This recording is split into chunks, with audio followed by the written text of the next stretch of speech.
Hi అండి, welcome back to my channel. ఇవాల్టి వీడియోలో చికెన్ కర్రీ సింపుల్గా బ్యాచిలర్స్ కోసం ఎలా ప్రిపేర్ చేసుకోవాలో చూద్దాం. ముందుగా నేను ఇక్కడ 1 kg చికెన్ తీసుకున్నాను. శుభ్రంగా కడిగి 1 kg చికెన్ తీసుకున్నాను. దాంట్లోకి 2 teaspoons ఫుల్గా రెడ్ చిల్లీ పౌడర్ కారం పొడి వేసుకున్నాను. అలాగే 1 teaspoon ఫుల్గా సాల్ట్ తీసుకున్నాను. ఇక్కడ కొంచెం 1/2 teaspoon వరకు పసుపు వేసుకున్నాను. అలాగే 2 teaspoons ఫుల్గా పెరుగు కూడా వేసుకుంటున్నాను. వేసుకొని వీటన్నిటిని శుభ్రంగా మొత్తంగా కలిసేటట్టు కలుపుకోవాలి. చికెన్కి మొత్తం ఈ మసాలా మొత్తం చికెన్కి పట్టేటట్టు చక్కగా కలుపుకోవాలి.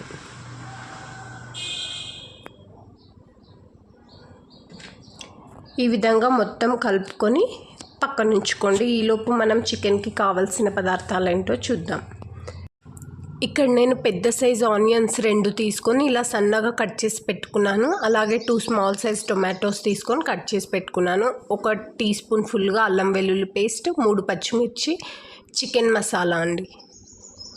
ఏ చికెన్ మసాలా అయినా తీసుకోండి రెడీమేడ్ది. నేను ఇక్కడ స్టవ్ పైన ఒక ప్యాన్ పెట్టి స్టవ్ ఆన్ చేసుకొని ఆయిల్ వేసుకుంటున్నాను. 5 to 6 tablespoons వరకు ఆయిల్ వేసుకున్నాను. ఆయిల్ బాగా వేడెక్కిన తర్వాత మనం కట్ చేసి పెట్టుకున్న ఆనియన్స్ని వేసి చక్కగా లైట్ గోల్డెన్ బ్రౌన్ కలర్ వచ్చే వరకు వేయించుకోవాలి. ఆనియన్స్ చక్కగా వేగితేనే చికెన్లోకి గ్రేవీ మంచిగా వస్తుంది, టేస్ట్ కూడా బాగుంటుంది. ఆనియన్స్ మనకు కంప్లీట్గా వేగడానికి 7 to 8 minutes వరకు టైం పడుతుంది. మీడియం ఫ్లేమ్లో ఉంచి ఆనియన్స్ని బ్రౌన్ కలర్ వచ్చే వరకు వేయించుకోండి. ఈ విధంగా ఆనియన్స్ మొత్తం వేగిపోయిన తర్వాత మనం తీసుకున్న అల్లం వెల్లుల్లి పేస్ట్ ఉంది కదా, 1 teaspoon ఫుల్గా అది వేసుకోవాలి.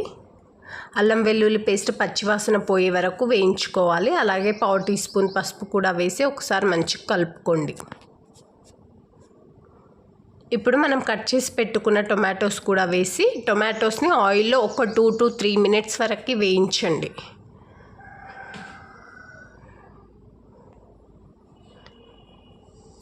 ఈ విధంగా టొమాటోస్ మనకు ఆయిల్లో కొంచెం వేగిపోయిన తర్వాత మనం కట్ చేసి పెట్టుకున్న పచ్చిమిర్చి ఉన్నాయి కదా, అవి కూడా వేసేసుకోండి. వేసి ఒక్కసారి కలిపిన తర్వాత ఇందాక మనం మ్యారినేట్ చేసి పెట్టుకున్న చికెన్ని వేసి కలుపుకోవాలి. ఇక్కడ మనకు టొమాటోస్ వేగిపోయాయి కదా, మనం మ్యారినేట్ చేసుకున్న చికెన్ కూడా వేసి హై ఫ్లేమ్లో ఉంచి ఆయిల్లో చికెన్ని ఒక 5 minutes వరకు వేయించండి. ఈ విధంగా మొత్తం మసాలా అంతా చికెన్లోకి మిక్స్ అయ్యేటట్టు వేయించండి. హై ఫ్లేమ్లో 5 minutes వేయించండి. తర్వాత స్టవ్ని మీడియం ఫ్లేమ్లోకి అడ్జస్ట్ చేసి మీడియం మంట పైన మరో 5 minutes పాటు వేయించండి. కలపండి చక్కగా. ఈ విధంగా చికెన్ మొత్తం ఆయిల్లో కుక్ అయిన తర్వాత మనం తీసుకున్న చికెన్ మసాలా ఉంది కదా, దాన్ని కూడా వేసి ఒక 2 minutes కలిపి తర్వాత మనం చికెన్లోకి వాటర్ యాడ్ చేసుకోవాలి. ఈ చికెన్ మసాలా వేసిన తర్వాత ఒక 2 to 3 minutes వరకు మనం దాన్ని మొత్తం కలిసేటట్టు కలుపుకోవాలి.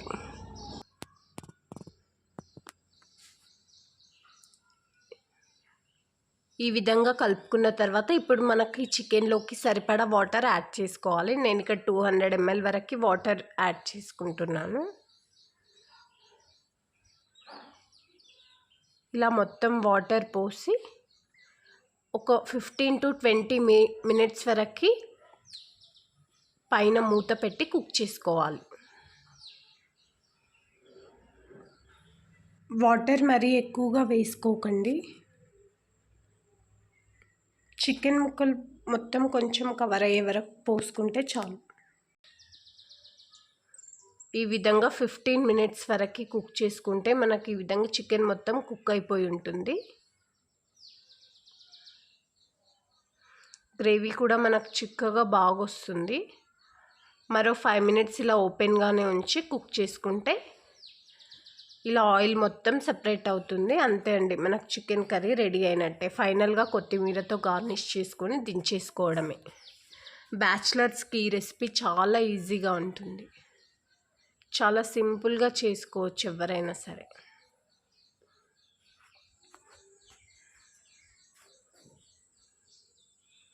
చూస్తున్నారు కదా, చికెన్లోకి గ్రేవీ కూడా చాలా బాగా వస్తుంది ఈ విధంగా చేసుకుంటే. ఓకే అండి, మీకు నా వీడియోస్ నచ్చినట్టయితే నా ఛానల్ని లైక్ చేయండి, షేర్ చేయండి, సబ్స్క్రైబ్ చేసుకోండి. మరిన్ని వీడియోస్తో మళ్ళీ కలుద్దాం.